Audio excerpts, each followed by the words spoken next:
Bonjour à tous les amis sur notre chaîne. Aujourd'hui je suis à Saint-Amour-Bellevue. On a juste derrière moi un panorama magnifique sur les monts du Lyonnais. Ce n'est pas pour parler de la Saône-et-Loire qu'on se retrouve aujourd'hui, mais pour aborder un sujet sur lequel j'étais intervenu sur Twitter. Et j'étais pas le seul à intervenir sur ce sujet. Et pour finalement faire le point dans une vidéo de l'ensemble des éléments et même des argumentaires qui avaient été avancés pour expliquer la raison pour laquelle en France le feu avant clignotant était autorisé et homologué. Avant toute chose, dans cette vidéo, l'idée c'est d'essayer de simplifier le discours. Je ne vais pas rentrer dans des débats juridiques ou autres, mais bien mettre les éléments clairement sur la table pour qu'ils soient compréhensibles de tous. Et je vais aussi faire une première partie. Alors la vidéo est chapitrée, si ça ne vous intéresse pas, vous pouvez passer à la suite. Je vais expliquer dans un premier temps un petit peu le principe du code de la route et des textes qui gravitent autour et qui font qu'on a un écosystème complet de l'infrastructure aux usagers, au matériel, et tout ça pour un fonctionnement et des règles cohérentes. En France comme ailleurs, le code de la route, c'est un ensemble de règles de comportement sur la voie publique pour faire en sorte que les usagers puissent y cohabiter du mieux possible. Ces règles que l'on retrouve en France sur Légifrance sous la bannière Code de la route, on trouve également ces textes sur servicepublic.fr et dans une moindre mesure sur le site de la sécurité routière où ce sont avant tout des infographies ou des déclinaisons de ces règles pour qu'elles soient plus compréhensibles de tous. À côté de ça, on a des règles de mise en œuvre et des recommandations qui sont produites par les services de l'État et plus particulièrement ce qu'on appelait avant l'équipement, les CETE, les centres d'études techniques de l'équipement, devenus aujourd'hui la CEREMA, et qui proposent des aménagements, qui proposent une façon de concevoir la voie publique et sa signalisation pour que on puisse y évoluer en toute sérénité du mieux possible et faire en sorte que chacun s'y déplace en toute sécurité. À côté de ça, on a un ensemble de textes qui proviennent pour la plupart de l'industrie ou qui en sont des déclinaisons qui permettent de définir un certain nombre de normes, des normes d'équipement, des normes de qualité, des normes de comportement d'un certain nombre d'équipements, des équipements qu'on va retrouver dans les véhicules, sur les usagers, en accessoires, sur la voie publique en tout cas, qui permettent de poser là aussi un cadre technique plutôt orienté efficacité et performance. Donc c'est le cas notamment lorsqu'on se tourne vers tout ce qui est équipement de protection individuelle, les EPI, tous ceux qui travaillent en entreprise, dans le BTP ou même dans l'industrie, ils savent ce que c'est. Ce sont des équipements qui permettent de protéger le travailleur sur son poste de travail et faire en sorte qu'il soit sécurisé, visible et qu'il n'ait pas d'accident. Ces règles-là, ces normes de qualité sont souvent déclinées dans d'autres domaines et c'est notamment le cas dans le code de la route pour tout ce qui est de la visibilité.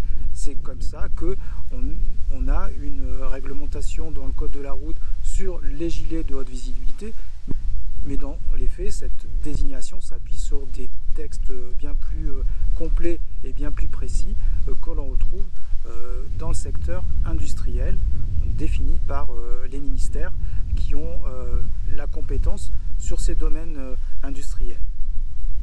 Donc là, on a finalement trois briques qui font en sorte qu'on ait un écosystème qui soit cohérent et qui permettent d'avoir des équipements de signalisation, par exemple, qui sont visibles la nuit, des équipements de signalisation qui ne rouillent pas et qui sont performants dans le temps, ou voilà, des phares qui éclairent correctement lorsqu'ils sont équipés sur des véhicules. Donc ça, c'est assez important de le savoir. À côté de ça, nous sommes intégrés dans un univers européen où on a une commission et un parlement qui légifèrent également de leur côté et qui proposent des textes qui soit améliorent, soit contraignent les réglementations nationales en y ajoutant un certain nombre de points. Le traité de Schengen qui a mis en place la libre circulation des personnes dans l'univers européen a eu forcément des déclinaisons sur un certain nombre de domaines, et notamment le domaine du déplacement, qu'il soit individuel ou professionnel en Europe.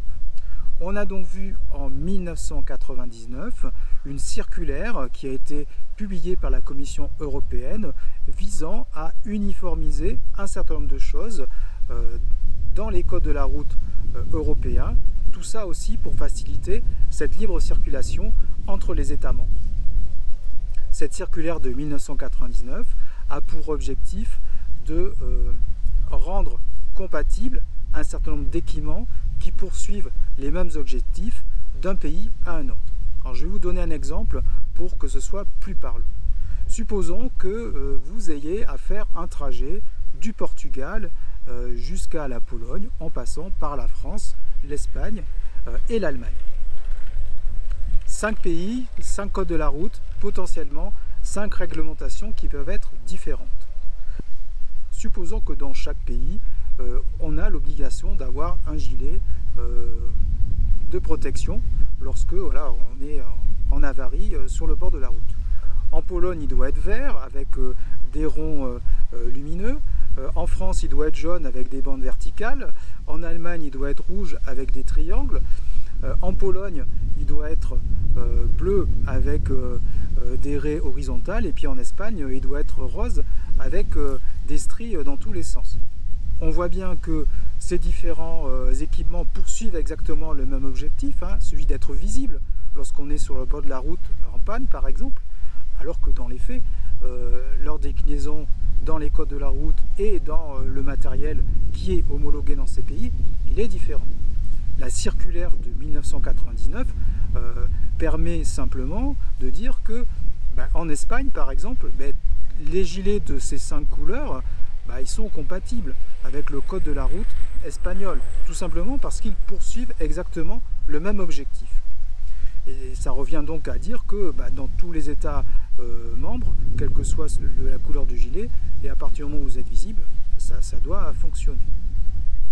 Bon, il y a quelques éléments supplémentaires comme un certain nombre de normes industrielles qui peuvent être liées, qui doivent être également compatibles, mais là aussi il y a des uniformisations qui sont en place et qui sont développées entre les différents États membres. Donc cette directive elle est relativement importante lorsqu'on va aborder les équipements du cycliste, puisqu'il est également concerné par ce type de choses. Donc aujourd'hui on parle du feu clignotant avant sur les vélos. Compte tenu de cette réglementation européenne et du fait que le feu avant clignotant est homologué dans 2 autres États européens, il s'impose de fait dans le code de la route français comme un des éléments de signalisation du cycliste qui sont homologués et donc utilisables. Comme il poursuit exactement le même objectif que le feu avant du cycliste, qui a pour seul objectif de le signaler face aux autres usagers, le feu clignotant avant, qui a exactement le même objectif, est donc utilisable dans les mêmes conditions en France. Il y a cependant quelque chose que peu de gens considèrent, c'est que le code de la route, ce ne sont pas des articles que l'on prend individuellement.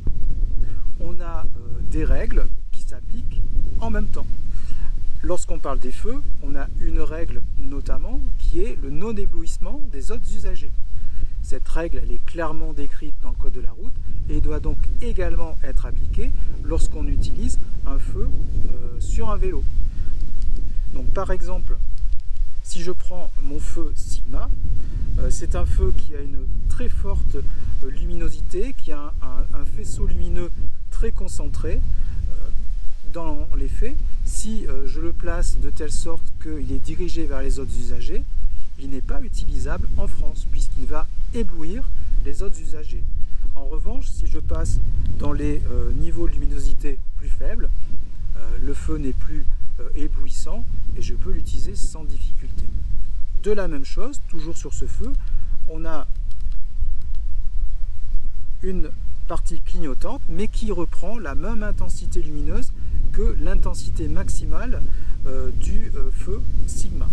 Là aussi, son intensité est bien trop importante pour ne pas éblouir les personnes qui arrivent en face. Donc là aussi, ce feu clignotant, bien que homologué sur le principe, n'est pas utilisable en France, puisqu'il ne respecte pas cette deuxième règle. Donc on le voit bien, la donne n'est pas aussi simple que l'on veut bien le dire. Il faut vraiment prendre en compte tous les articles qui sont liés à cette caractéristique, cette activité, ce comportement, pour répondre d'une manière affirmative, cet objet est compatible, on peut l'utiliser. Tous les petits feux clignotants que l'on voit en ville, qui sont utilisés par beaucoup de cyclistes et même par certains joggeurs, ne posent aucun problème. Ils sont d'une intensité relativement faible, ils signalent correctement le cycliste, et d'ailleurs même ça a tendance souvent à interpeller un peu mieux les automobilistes en agglomération, et donc ils sont librement utilisables. Le feu que j'ai dans les mains, lui, en mode clignotant, n'est pas du tout utilisable dans les règles qui sont définies en France.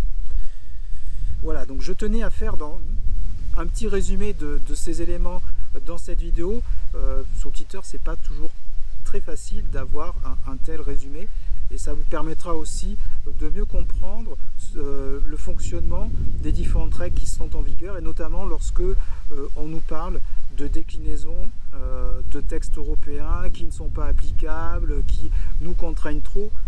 Souvent, les textes qui sont liés au code de la route et qui arrivent dans les États membres sont des textes qui visent surtout à rendre homogène l'ensemble des réglementations. Alors bien entendu, ces règles apparaissent souvent très contraignantes, elles sont souvent associées à une baisse des libertés individuelles, mais dans les faits, il faut creuser souvent un petit peu plus loin pour voir que ce qui paraît dans un premier temps être un élément rédhibitoire peut aussi apporter de l'autre côté des éléments plus positifs.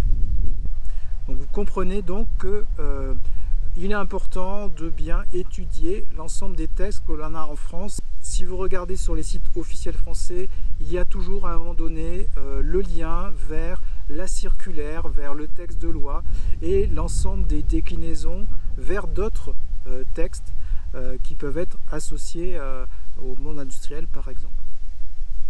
Ce qui est parfois compliqué, c'est dans les textes modificatifs de voir qu'il n'y a que 2 ou 3 mots qui sont changés, et ce n'est pas toujours évident d'avoir une vue globale du texte sur la base juste de ce texte modificatif. Donc j'arrête de vous saouler sur la partie réglementation. N'hésitez pas à réagir dans cette vidéo si vous le souhaitez. Je vais faire en suivant une autre vidéo qui est liée là aussi à la visibilité et qui répond à une autre question que l'on avait abordée sur Twitter il y a déjà un petit moment et que là aussi je vais synthétiser au sujet des réflecteurs que l'on peut utiliser sur les vélos. Je vous laisse sur ces mots, prenez soin de vous et moi je vous dis simplement à bientôt sur notre chaîne.